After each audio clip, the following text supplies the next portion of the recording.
organization development has an intention to create a more collaborative, more just, more equitable, more inclusive world. And the reason it does that, because it just creates more productive organizations. Its intent is to create an alternative to patriarchy.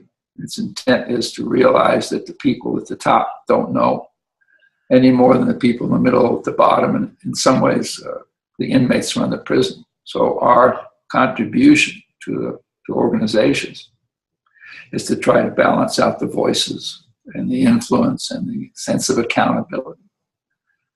Now, there's a difference in the Eastern cultures. People value relationships. Southern cultures, people value relationships. Western cultures, like the United States, is deeply individualistic. And so in some sense, the West needs to learn from the East. And you have an advantage. And so I would think part of the fact of this global conference is to say, what can we learn from Eastern culture, which reverses the flow of dominance of the last 50 or 100 years. Also, organization development is designed to create an alternative to colonialism.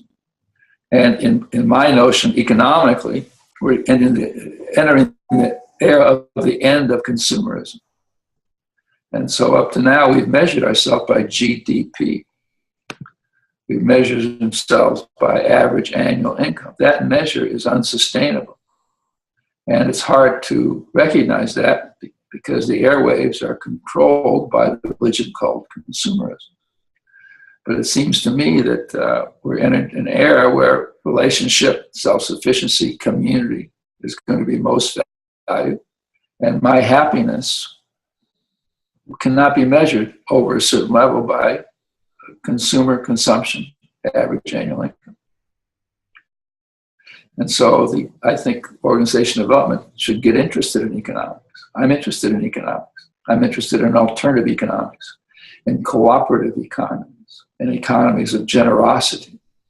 And in places like Indonesia or China and India, most people still live in a subsistence economy.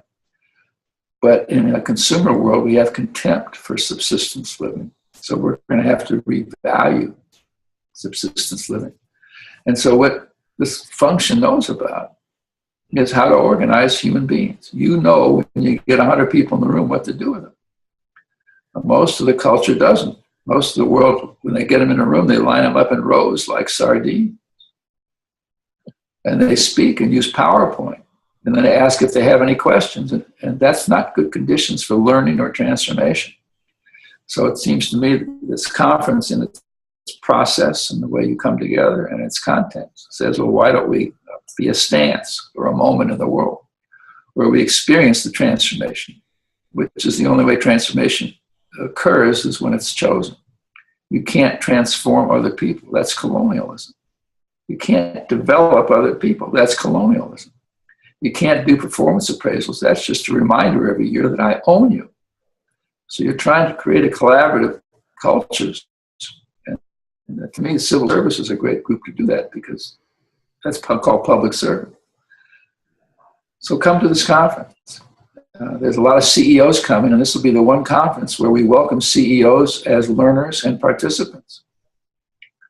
We don't put them on panels and treat them as if they know how to create culture. They know management, but we're all trying to discover leadership. So come to the conference, and who knows what will happen.